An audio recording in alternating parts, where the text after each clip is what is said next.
We're now what? Yes, as well.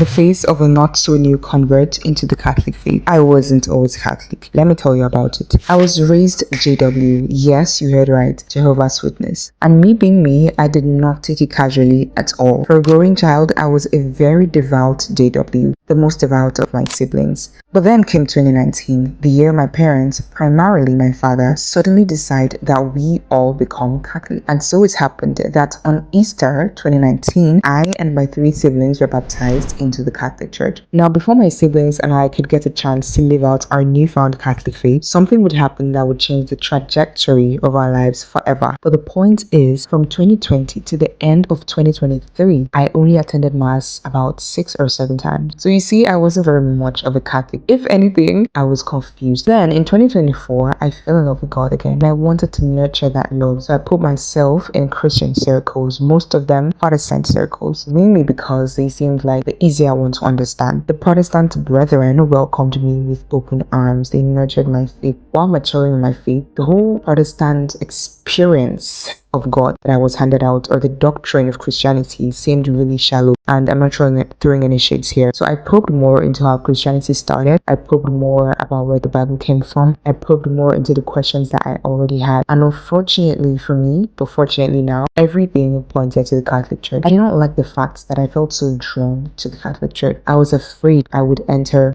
another idolatrous cult. And so I said, if God wanted this for me, He would make it impossible for me to miss.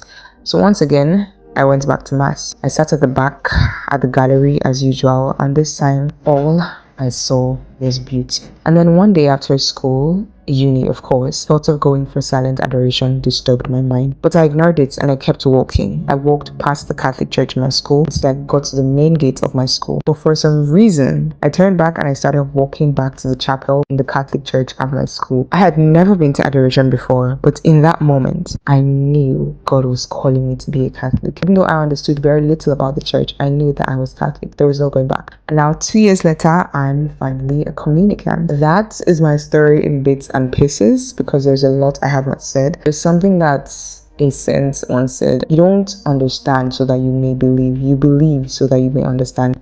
And that was what happened to me.